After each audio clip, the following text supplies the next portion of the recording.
Voilà, très heureuse de vous retrouver une fois de plus dans ce nouveau numéro de votre émission Entrepreneuriat en ligne, toujours dans Spirit Show, fidèle internaute des Spirit Show. Et je suis bel et bien Benita Diabonza, la présentatrice de cette émission. Aujourd'hui, on a réussi pour vous, toujours dans le cadre de promouvoir nos entrepreneurs de la République démocratique du Congo. On a réussi pour vous Patrick Kinkadi, qui est un entrepreneur à Salamakambuya mode et beauté.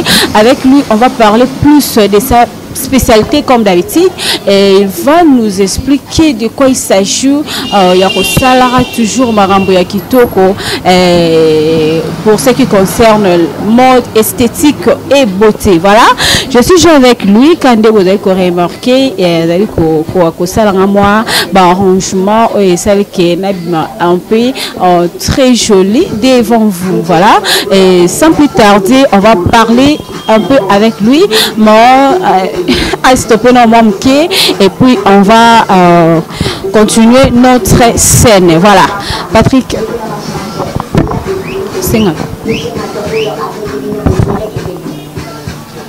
Voilà, Patrick, bonjour. Bonjour. Bonne santé. Ouais, santé kitoko. Je suis vraiment très ravie de recevoir le Katia salon nayo, et j'aimerais plus tout le bélamant spécialité na msala oyo, parce que j'ai remarqué que tu es plus intéressé na bateau balinga mambota ya mode et beauté. Dites-nous quand est-ce que tu as commencé msala oyo pour le bateau comme commencer pela nayo? Ouais, msala oyo na bandango vraiment depuis kala, depuis bon mois na après na côté dans mon école na six esthétique. Banda bon mois na ezala ki lokola don Nzambe apesa kiyo. Et puis na musala oyo obanda banda bon moi na te ba précisément bon moi na ezali un peu vaste ya âge nini, puis le lokom na âge nini zo toujours continuer na musala kitoko. Ouais, na banda qui ont depuis l'âge de 12 ans. De ce qu'on a zo kindi na ba 28 ans na musala na ka na zo ko ba na kaka. Vraiment na zo ki na vraiment kitoko. Toujours dans le cadre de l'émission la biso entrepreneuriat en ligne, c'est une émission où promouvoir les entrepreneurs et amboka na biso succès, surtout j'allais dire les jeunes entrepreneurs. Donc un peu que solana bino toyeba les difficultés rencontrées, toyeba babilo konini o ya malamu esengaka un entrepreneur à sala pour que musala na ezwa épanouissement ya malamu. Yebisa biso no depuis bandi musala oyo ba difficulté ni no bon, merci. Nakutana na ba difficulté ebele tellement na musala oyo. Ezabo polo ko sala pe boye journée mo ba client ba été. Ba bonne place mo ke ko sala boye pe boye ba pio pe mo transporter. O bandi puisque ozonga makolome au travail au sala musala. Comme ka bandi ko zela te to routine. On a un peu batindité, ba difficulté mususu eza par rapport ya makamu ndenge tomonaka bafi mosusu bakokoya osala suki boye maboko milai akoki koyiba biloko ya mosala amemi omoni ke bazosunga biso vraiment te na mosala oyo na biso.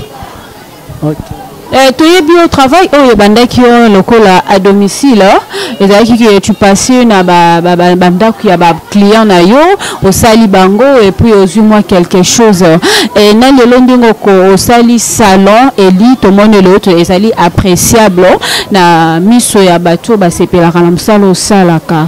Tu avais commencé comment et qu'est-ce que tu avais économisé vraiment pour que sali le lot au sali pe salon aux ana ba revenu ya bien. Ok, merci. Na ba rêve na nga nazaki komona na bimisio batu mususu ozomona na basala na bango ni bazosa ba publicité. Nga pe na idée na nga na bande ko bisa njamba sunga nga mpe na mwa makoki mke nazozwa na bomba puisque na sala pe moi eloko na nga. Njambe pa ko sunga na mwa mke na sala pe moi un demi salon nanga moi salon nangai na sali yango vraiment ezo permettre nga pe na moi possibilité ya muke ya kosimba moi na maboko. So na tie moi curiosité mukie obanda ko économiser ndenge nini parce que il y a ba collègue nous musu basala comme sala moko na yo et puis lelo batikal kaka ko sala ba travail moko ba travaux moko à domicile ba ju même pas capacité à créer salon de créer lelo bande ki ko sala stratégie nini pour que au tel salon tu payes le loyer on se fout taper ba travailleur bazawa to yeba non moi stratégie wana et puis ça va ninga msusu pe goût ya ko créer hein. OK, merci. Bon, stratégie nanga nazalaki nango nazalaki soki na sali mutu soki apropos na okosala na ndako na ye na kema muke wapesa ngo na bombi ndambo na compte bancaire nango ndambo pe na sali muke na moni ke ona bande kolinga ekoka somi wana ekoki nde na bimisaki na sali moi salon oyo ozomona tozali oyo tosalela émission. On s'investit déjà dans musala oyo. Sikoyo ko épargner yango parce que c'est ça qui bosse derrière qui va stratégie derrière qui que ozozwa mwa muke ba client bazali ko pesa yo ozotia na compte bancaire et puis le lo sali salon. Donc au sali salon oyo c'est un peu rentable tout soit ba perte c'est belé. Bon. Bon ba perte pe ezali ba perte pe eza mwa mingi.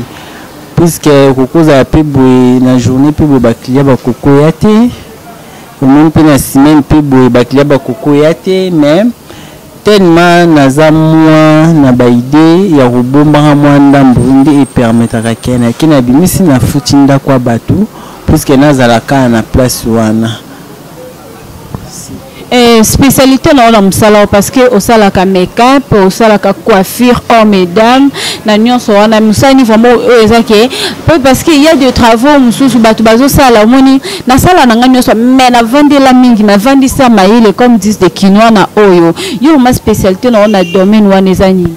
Bon na domaine wana spécialité na ezake na vendre ça mingi vraiment makanisi na idée na tissage.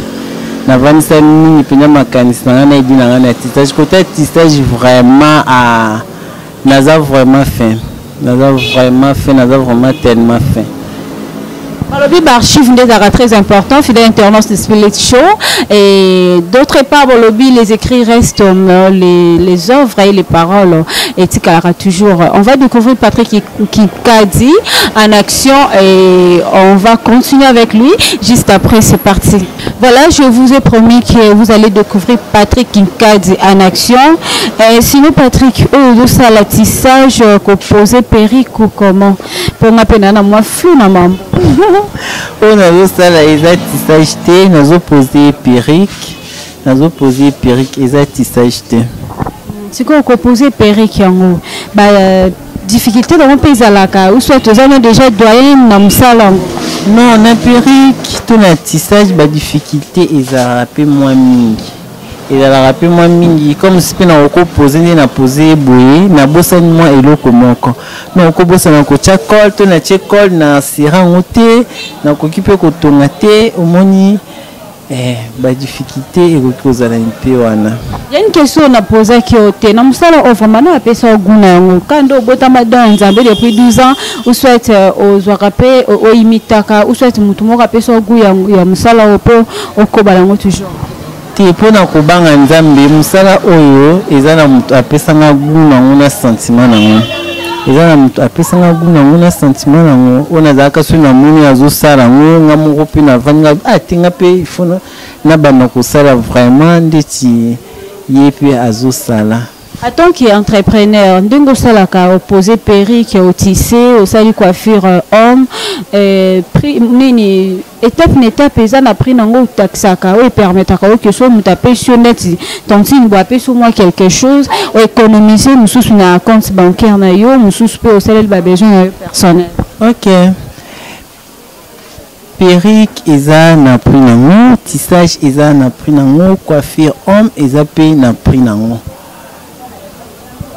Moi secret après avoir récolté moi revenu wana au sala na monde ni attaque entrepreneur pour que pesa bandeko bazo ndabiso bazana posa ba oser mais bazo douter nanu na makambo etali entrepreneuriat. OK, merci vraiment.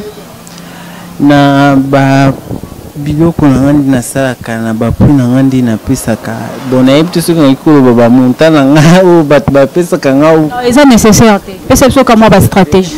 Bon ba stratégie na nga eza na ndinga musala nga ndina garder la ka moi ba quelque chose on a zwa kaka na mikaka impe ko bomba ko garder en po esunanga na futa moi ndakwa batu moi salon batu ndingi kakizalaka. OK, Patrick Kikadi, c'est qui biso début que spécialité na yo ezali tissage. A to moni o sala la dame posée perruque puis o sala pour que a bima très joli. Bonjour maman. Bonjour. Comment te trouves à bazali ko bongisa yo donc tu te fais belle quoi. Et na Patrick musala le kandeni. En tout cas musala le ka kitoko makasi. En tout cas, Patrick n'a pas la raison de ébélé. Permis souvent baga kolukaye, tout n'a souvent pas na biso Patrick azati bon secteur azala qui a toujours bien le téléphone Patrick agukoya pour asala musana. En tout cas musana sala raza ka batla de cité. Vraiment asala musana est très bien. Moi tout le monde est comme aswana na bakilia ndenge astisa ka musana et asala bakilia. Mais ça cherche te mo ki maye pale ki ça cherche un peu fierté. Bon basolo na bolo no suzana ka ezaka dikolo suka bakita kaka atelo nde bateka eloko so batie $100 osomo na $100 te o débattre bo kita nde Patrick Nazara c'est lisolo na yende bo sola akoso te savant na sala na monta bo pesa na bo ezaka lisolo.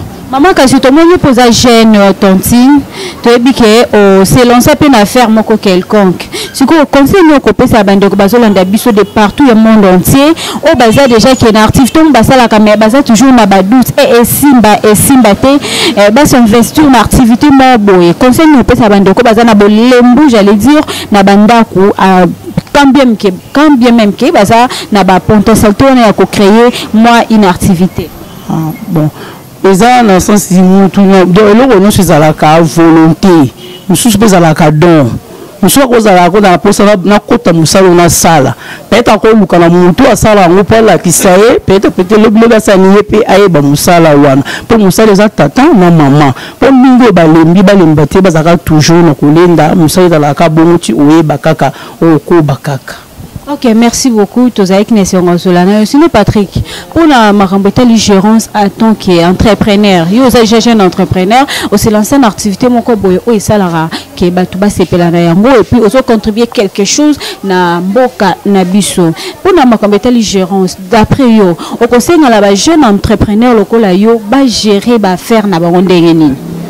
Bon, pour ngai selon idée nanga ba gérer ba faire na bango kitoko acha vraiment makanisi na ina musala na gérance ya ndenge possibilité oyo azozwa poso kitolandi ke lelo ozwi osaleli obombite lobi ozwi osaleli obombite siko oyeba ndenge nini ya ko gérer ba makambo mususu oyeba nini ya ko gérer pe bato ozoza na bango na kacha salon o gérer bango te ce que gérance bandaka déjà nini obandi mukie ozozwa wana ozogere pe okoya kogere ba ozosalela na kati ya musala na yo. Bien, merci Patrick Kikadu. Il était notre invité dans ce numéro de votre émission Entrepreneuriat en ligne Nakatia Spirit Show. Je te salue, je te remercie. Madame Niclette Ferraz, voilà, ainsi que toute l'équipe d'entrepreneuriat en ligne. Merci à toi, Junior Fataki. Merci à CKL derrière la caméra. Et sinon, l'Anthony Sirema, nous chutons vers la fin de cette émission Entrepreneuriat en ligne. Patrick, moi conseille na bandeko entrepreneur au balandio et puis mon numéro de téléphone na ba o bazali na mboka musika bakozana posa na yo pour que ba commander ba produit na yo sala ka musala ya coiffure ou soit ba tinda batu na bango même en ligne ou cela qui ça ma formation et pesama. OK, merci pour la parole.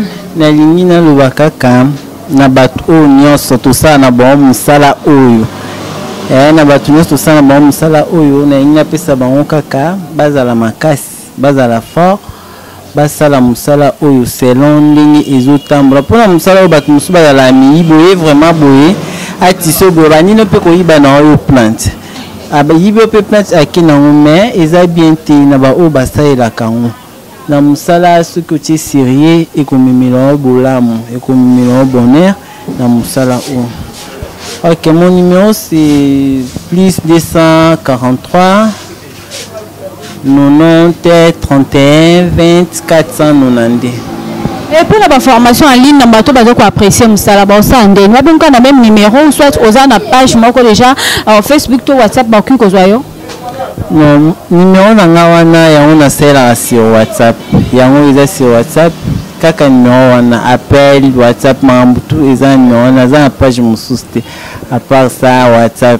Ok, merci. Donc comme dire Kokabwana au mot de la fin par rapport à l'émission Pembo Tenabayo Balandi Biso de partout surtout ba besoin de tests d'Amérique na Royaume-Uni donc monde entier mobimba Balandi Biso l'émission au entrepreneuriat en ligne auto yambakio mokolo lelo. Ok, merci. Napesi bambote na ngana batu nyonso balandi nga bambote na bino vraiment. Na pesi mbote na ma maman chérie Mije Kinkadi na saluer mingi vraiment na pesi mbote na bato nyonso na sala na bango na pesi mbote na One na pesi mbote na Leris na pesi mbote na Debris na pesi mbote na Arlette na pesi mbote vraiment na bato nyonso. Merci beaucoup maman mambote ezaki na balandi. Merci na musala bosali en tout cas.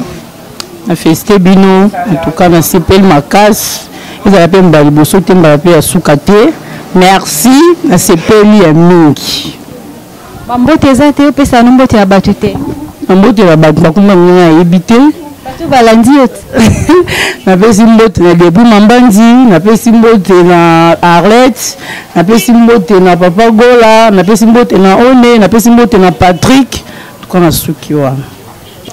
Merci beaucoup, vous étiez très nombreux de suivre cette belle émission Entrepreneuriat en ligne que j'avais réussi pour vous. Patrick Kikadu qui coiffeur voilà à Zalaka Basemingi na Makambotali mode et beauté. Avec lui on a parlé plus de sa spécialité et Makambo Moussousou. Voilà, fidèle internaute des Spirit Show, c'est par ici que nous mettons un point final de cette émission Entrepreneuriat en ligne. Portez-vous bien. On se retrouve prochainement. Merci à Madame Onuclette, merci à Fatek, merci à CKL, merci à toute l'équipe d'entrepreneuriat en ligne. Quant à moi, je vous dis déjà bye bye. On se retrouve prochainement. Ciao.